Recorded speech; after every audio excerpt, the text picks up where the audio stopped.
Alright, and welcome back to another Plants vs. Zombies. This will be Survival Day on hard mode.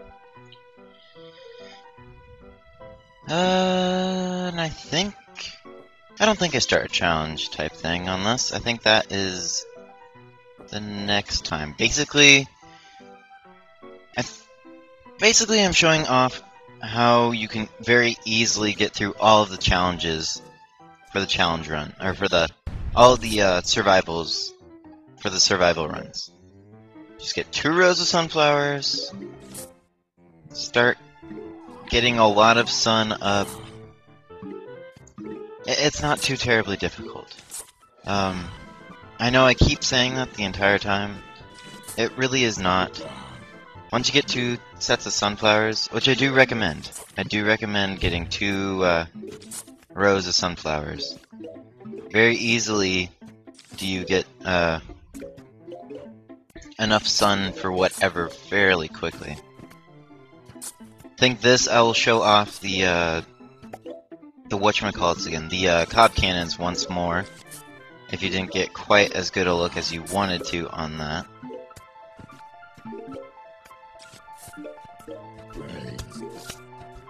And as always, put down your spikeweed.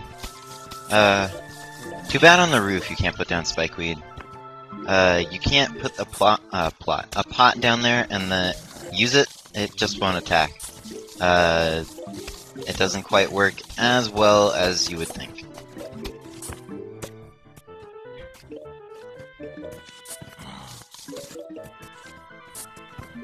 Another thing you can use if you don't really want to use the watermelons or the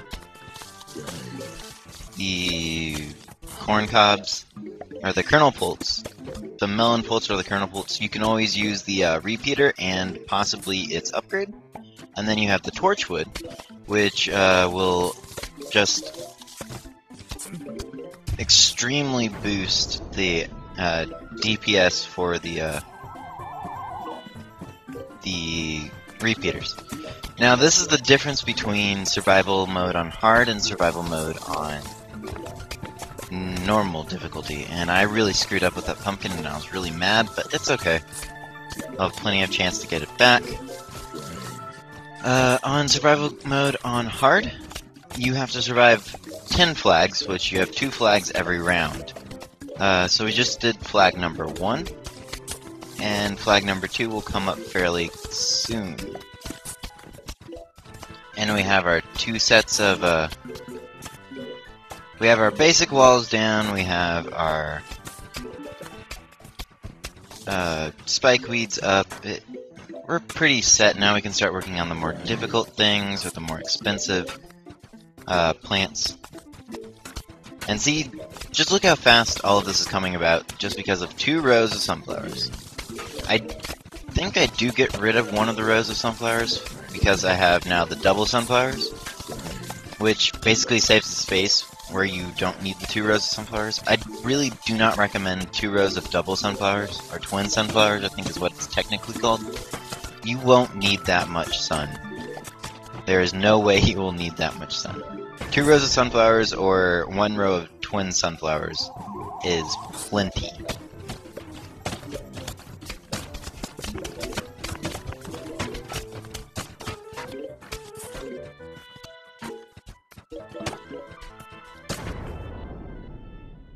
Alright, we have our next rows up.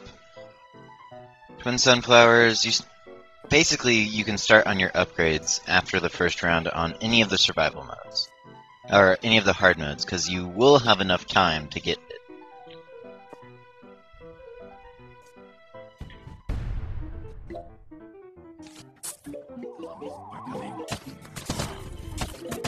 And because the upgrades take forever to get around, it's always good to try to just start to get everything around, or everything, the upgrades to go as soon as possible, because they just take forever. Too bad the walnuts never actually got an upgrade. The spikeweed actually does get an upgrade. I did not actually get it. It's called stoneweed, I think? I can go look that up.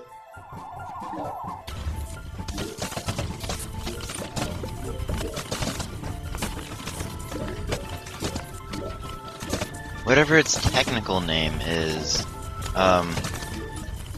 oh, it's probably spike rock. Yeah.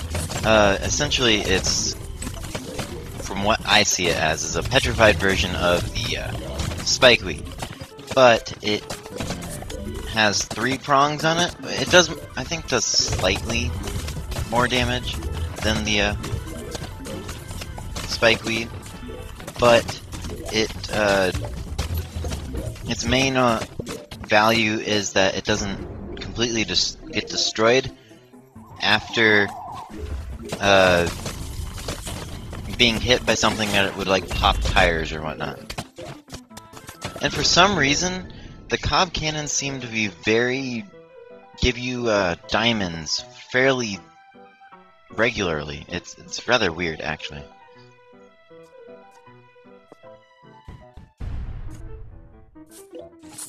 This is where I start just laying on all of the melons that I can. You really don't need that many. 2 rows of melon pults is basically enough. Although it is true, you only need 1 row of ice melons, so don't worry about making every single one of your melon pults an ice melon. It's not necessary at all.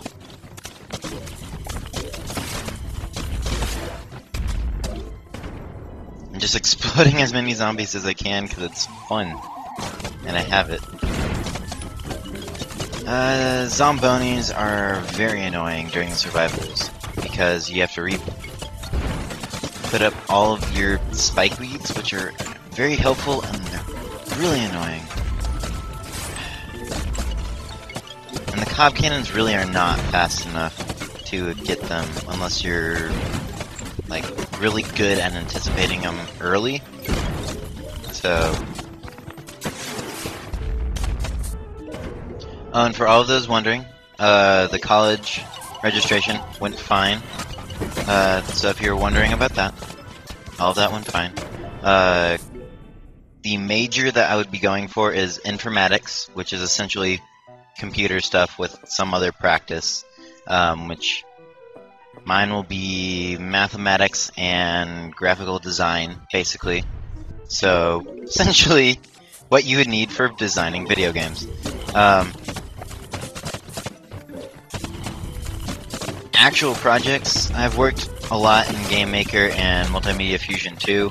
I haven't actually completed a playable game to put out there, but I have tinkered with a lot. I have plenty of game ideas. Believe me, people, I have been trying to do this since I was, I don't know, 4, stuck in church, bored. Yeah. I have a very large drawer, and actually no, it's a case that I'll be taking to college, of game ideas, old drawings, old concepts. There's plenty up there. For all of you that know, probably you know if you've looked at college or are in college or have been in college. You have to take a foreign language. I'll be taking Arabic. Yes. I don't know. It's a lot more appealing than a lot of the other languages. It was either that or Chinese. But of those who have seen my Minecraft playthrough, you probably will understand why. If you're big fans of me and you've seen like almost all of it, you'd understand why I'd take Arabic over Chinese. Another diamond. Wow.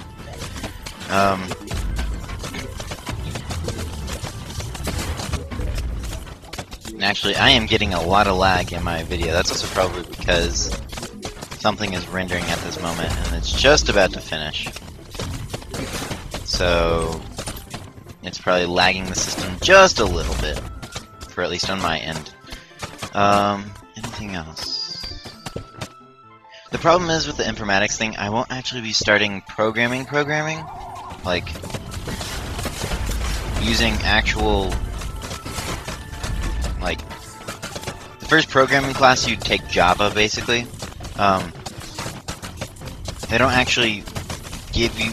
I wouldn't actually start that until second semester of freshman year. Oh, and if I didn't explain it, this is where they start the throwing balloon zombies at you, which the corn cobs are actually fairly good at taking out, except you need a lot of them to take care of them. So I recommend bringing the windmill just as a backup plan if you would need it. But this is flag number 10, so after we get past this, we're done. Or actually, right now it is not flag number 10. And ooh, they actually got a ladder up. Get ready for some relatively close calls like that for a lot of the other survival missions. I am fairly good at this game. I wouldn't say I am the master of this game, but I am fairly good, and I do get kind of screwed up at some points. But anyway, stick tuned for more Plants vs. Zombies for Survival Night and Pool during the day tomorrow. And I will see you then. I'm Zachary Joachim, and you can listen to the Tree of Wisdom for just a little bit more.